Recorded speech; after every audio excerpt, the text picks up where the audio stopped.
안녕하세요. 전 올해 50살의 중년의 여성입니다.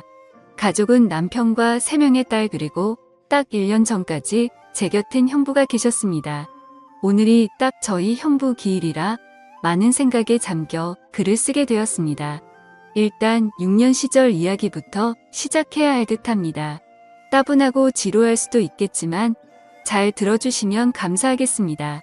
저는 엄마가 43살에 낳은 아이였습니다. 지금에야 달을 늦게 시집을 가 늦게 낳지만 제 어릴 적엔 노산이었죠. 안타깝게도 저는 부모님에 관해 기억은 없어요. 심장 쪽이 약했던 엄마는 저를 낳자마자 잘못되셔서 돌아가셨고 아버지께서는 저를 친할머니 도움을 받아 2살 정도까지 키우시다가 재혼하셨는데 재혼한 상대 여성분께는 저와 24살 터울의 딸이 있었죠. 그때도 전 어렸을 적이라 기억이 잘 나지 않지만 재혼 후 2년 정도는 그럭저럭 잘 살았다고 해요.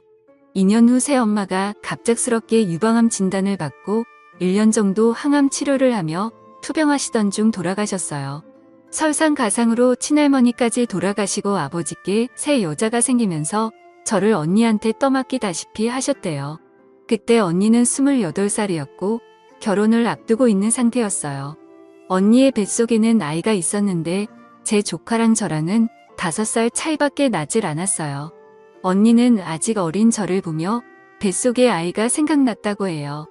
그래서 모른 채 할 수 없었다고, 그리고 언니는 저를 데리고 형부에게 가서 이 아이도 내 딸이라며 사정을 이야기했고, 처음에 형부는 당황하더니 당연히 당신 동생이면 내 동생이고 당신 딸이면 내 딸이야, 우리 같이 잘 키워보자 했다고 하네요.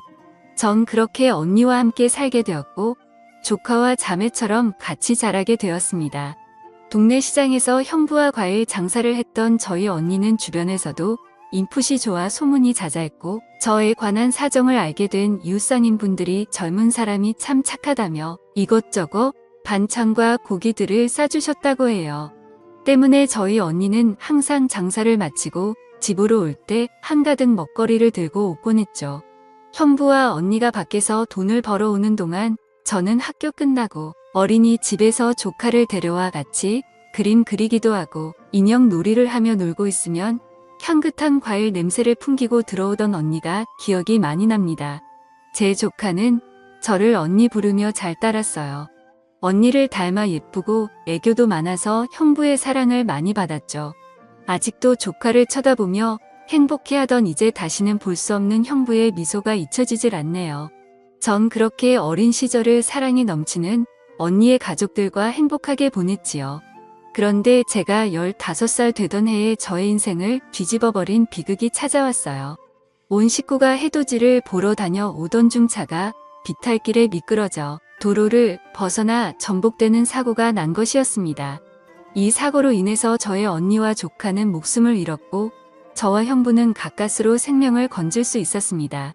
의식을 차린 후 의사 선생님께 들었는데 운전하셨던 형부는 약간의 골절과 타박상만 있었고 제 언니와 조카 그리고 제가 많이 다쳤었다고, 셋 다 피를 너무 많이 흘려 수혈이 필요했는데 언니와 조카는 형부와 혈액형이 달라 수혈이 불가능했고 불행 중 다행인지 나와 형부의 혈액형이 같아서 의식이 있던 형부가 제게 수혈을 해줘 저를 구할 수 있었고 언니와 조카는 운명을 달리하고 말았다고 했습니다. 절망적인 소식을 들은 저는 정신을 차릴 수 없었어요. 언니와 조카의 모습을 다시 볼 수 없다니 정말 하늘이 무너지는 줄 알았습니다. 형부도 아내와 자식을 잃은 충격에 한동안 말도 못하고 정신을 못 차리고 넋이 나갔었죠. 원래도 무뚝뚝한 사람이긴 했지만 사랑하는 사람들을 잃으니 표정이 싹 사라진 정말 시체 같았어요. 가족을 잃어보지 않으신 분들은 아마 감히 모르실 겁니다. 숨도 못 쉴 정도의 아픔과 고통을 처음으로 체험했어요. 역시 태어나기 전까지 정신과 치료를 동반하며 회복하기까지 시간이 많이 필요했고 조금씩 정신이 들 때쯤 형부의 병실을 매일 찾아갔어요. 시간이 흘러 형부가 먼저 퇴원을 하고 뒤늦게 퇴원을 한 제가 집으로 돌아갔을 때 저는 경악을 금치 못했습니다. 집안은 말 그대로 엉망이었어요. 사람의 온기는 온데간데 없고 여기저기 놓여진 술병과 쓰레기들 술 냄새에 찌들어 잠든 형부의 덥수룩한 수염 정말 페인이 따로 없더군요. 제가 집으로 들어오자 형부는 이야기를 하며 저를 한번 쓱 쳐다보고는 다시 자리에 눕는데 그 눈빛은 마치 자신도 죽여달라는 눈빛이었어요. 집으로 돌아온 저는 집안 곳곳 널린 쓰레기들과 술병을 치우고 그동안 쌓여있던 빨래들과 설거지 등 집안 청소를 싹 한우만기를 시키고 저녁을 준비했죠. 저녁 준비가 다 되자 자고 있던 형부를 깨워 식탁 뒤에 마주보고 앉아 오랜만에 같이 식사를 했습니다.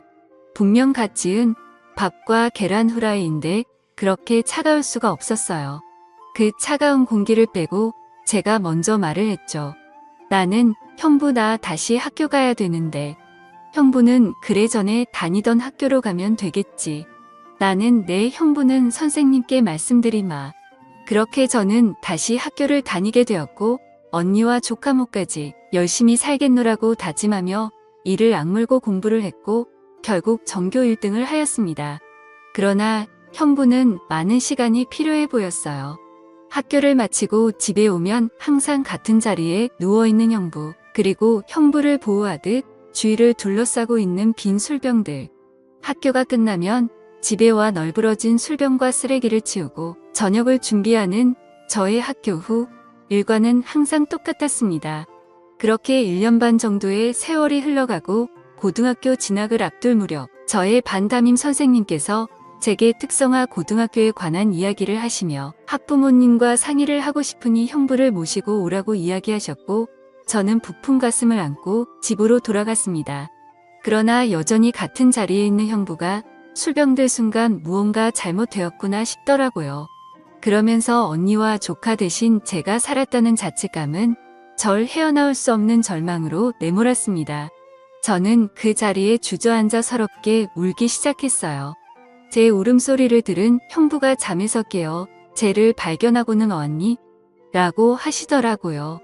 저는 울부짖었어요. 나는 잘못했어요. 형부 제가 살아서 죄송해요. 언니랑 조카 목까지 같이 있게 살려고 했는데 이제는 한계예요.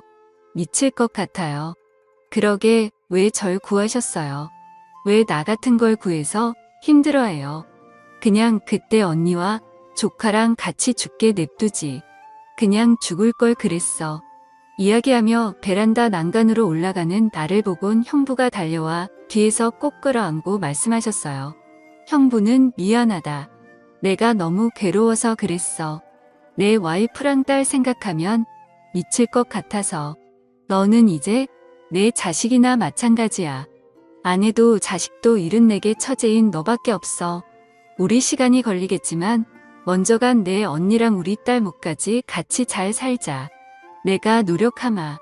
저는 고개를 끄덕이며 형부와 약속을 했습니다.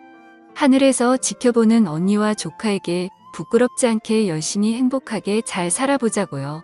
저는 담임 선생님이 추천을 받아 퉁목고에 진학했고 다른 학교보다 비싸던 학비로 인해 형부는 밤낮으로 일을 하셔야 했습니다. 저는 낮에는 과일 장사를 하고 저녁에는 택배 일을 하시는 형부를 보며 그 고생이 헛되이 되지 않도록 피땀 흘려 공부를 했고 고생 끝에 서울대에 합격했습니다.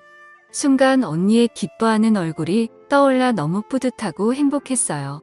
형부는 이것 딸 하늘나라 갈 때 받았던 보험금이야.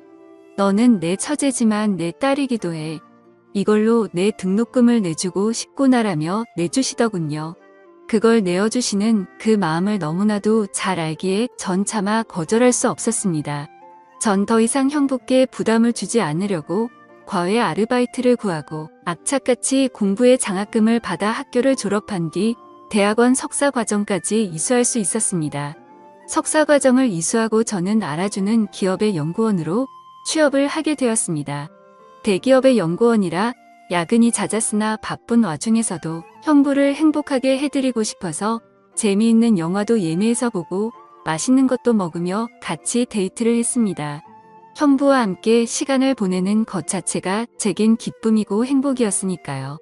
그렇게 행복한 시간을 보내며 저는 같은 연구원 직장 선배와 인연이 되어 결혼을 하게 되었고 형부에게 소개 자리를 마련했습니다. 형부는 말수는 많지 않지만 따뜻하고 듬직한 사람이라 좋아하며 기뻐하셨습니다. 그리고 제 상견례 전날 형부가 제게 할 말이 있다며 부르셨어요. 형부는 이거 내 언니 보험금이야. 혼수 준비할 때 보태렴. 나는 형부 이건 받을 수 없어요. 제 언니 목숨값을 제가 어떻게 이 돈까지 받으면 제가 어떻게 살아요. 형부는 내 언니였어도 이렇게 했을 거야. 그리고 한 가지 부탁이 있다. 내 결혼식 날 신부 입장할 때 이 손을 내가 잡아도 되겠니? 그래야 하늘에 있는 내 언니도 편하게 눈을 감을 거야. 저는 형부의 말에 눈물을 흘리며 너무 감사하다고 사랑한다고 형부를 꼭 안아드렸어요. 그렇게 저는 형부의 손을 잡고 모두의 축복 속에 결혼을 했고 남편과 상의 끝에 서울 끝자락 동네에 2층짜리 주택을 마련해 형부를 모시고 살게 되었죠. 쉽지 않은 결정이었을 텐데 지금도 남편에게 참 감사하네요. 저는 이렇게 사랑하는 두 남자와 살며 첫째 딸을 낳고 딸의 애교에 항상 집안에는 웃음이 돌며 끝나지 않을 것 같은 행복을 누리고 있었어요. 하지만 3년 후 저희 가족에게는 다시 한번 불행이 찾아왔습니다. 갑작스레 살이 빠지고 안색이 급격히 나빠진 형부 급기야 소화를 잘 못 시키시고 밤에 구토를 하시는 형부의 모습에 저는 형부를 모시고 근처 대학병원을 찾았고 검사 결과는 참혹했습니다. 형부의 림프절에 악성 종양이 생겼다고 병명은 혈액암이니 암세포는 림프절을 타고 온몸에 전이가 되었다고 하더군요. 이제 좀 자리를 잡아서 조금은 남들처럼 대단한 행복이 아닌 평범하고 소소한 행복을 누리며 살아가려는데 이게 우리에게는 이렇게 어렵다니 이토록 원통하고 이보다 하늘이 원망스러울 순 없었습니다. 저는 애써 웃으며 형부에게 요즘 의학이 많이 발달해 항암 치료만 꾸준히 잘 받으면 된다고 말씀드리고는 형부를 지극정성으로 간호했습니다. 형부는 항암 치료를 받으시면서 헛구역질도 하시고 머리카락도 빠져 많이 힘드셨을 텐데 옆에서 간호하는 제게 힘든 내색 한번 하지 않으셨습니다. 그런 형부를 보며 저는 더 열심히 형부를 간호했고 일과 육아를 병행하던 탓에 무리를 했는지 그만 연구실에서 실신을 하였습니다. 눈을 떠보니 새하얀 병실화 과로를 했구나 생각하며 일어나려는데 의사가 한 말은 뜻밖이었습니다. 의사는 축하드려요. 임신입니다. 임신 12주 되셨고요. 쌍둥이네요. 충분한 휴식과 영양분 섭취하셔야 합니다. 뱃속에 있는 아이들에겐 미안했지만 저는 너무 혼란스러웠어요. 하필 지금 이 상황에 임신이라니 마냥 기뻐할 수 없는 이 현실에 가슴이 먹먹해 눈물만 흘렸죠. 저는 이 사실을 형부에게 말할 수 없었기에 남편에게 뱃속에 있는 아이들을 지우자고 이야기를 했어요. 남편은 그저 말없이 눈물만 흘렸죠. 그리고 다음 날 저녁 형부의 항암 치료가 있는 날이라 저는 퇴근을 하고 죽을 사서 병원으로 형부를 보러 갔어요. 형부는 많이 수척했지만 환한 미소로 저를 반겨주셨고 저는 형부 식사 아직 안 하셨죠. 쌓아온 따끈따끈한 죽과 반찬거리를 꺼내기 시작했어요. 그런데 형부가 제 앞에 아기벤의 쩌고리를 내놓으시는 게 아니겠어요.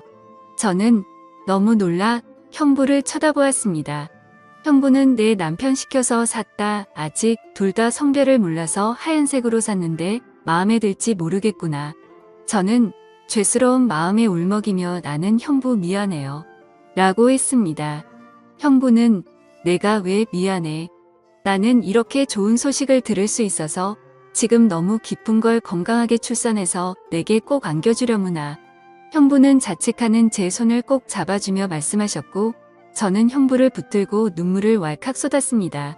저는 남편과 상의하여 휴직계를 내고 육아와 간병에 전념하기로 했습니다. 낮에 아이를 유치원에 보내고 형부가 있는 병원으로 갔습니다.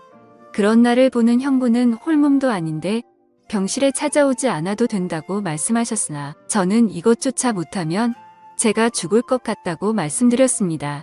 형부는 태교도 못하는 저에게 미안하다며 병원 휴게실에서 이야기 책과 잡지를 들고 오셔서 아름다운 풍경 사진도 보여주시고 재밌는 이야기도 들려주셨어요.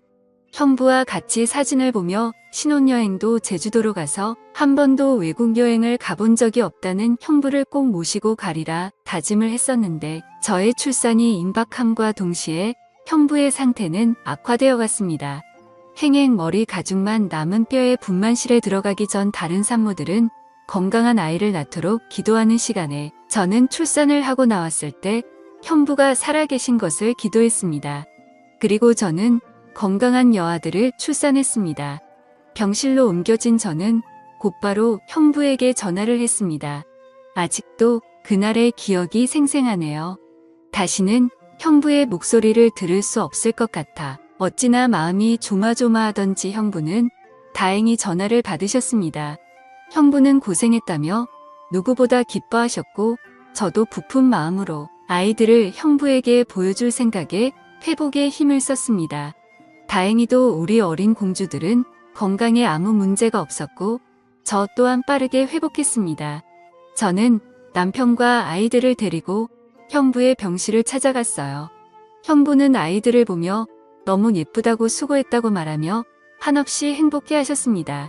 하지만 저희가 왔다간 다음 날부터 형부의 상태가 급격히 악화되었고 의사 선생님께서는 마음의 준비를 하라고 말씀하셨습니다. 그런데 저는 이대로 형부를 보내드릴 수 없었어요. 정말 억장이 무너져 내렸습니다. 며칠이 흘러 형부가 저희를 먼저 병실로 부르셨어요. 저의 가족을 한번 울어본 형부는 엷은 미소를 띠며 좋은 추억만 만들어줘서 고맙다고 너무 행복했다고 세상에 미련이 남지 않는다며 제 손을 잡아주시고는 이제 그만 내 언니가 있는 곳으로 보내주려는 하라고 하시는데 저는 형부의 진심에 목이 메어 하염없이 눈물을 흘렸습니다. 그리고 그날 저녁 1년 전 오늘 나의 형부는 그렇게 눈을 감으셨고 그 모습은 그렇게 평온해 보일 수 없었습니다. 형부를 조카와 언니에게 보내드린 후 저는 형부에게 받은 사랑을 잊지 않기 위해 한 달에 한 번 꼭 저희 가족들과 헌혈을 하고 있어요. 앞으로도 베풀면서 열심히 살겠습니다. 지금까지 제 사연을 들어주셔서 감사합니다.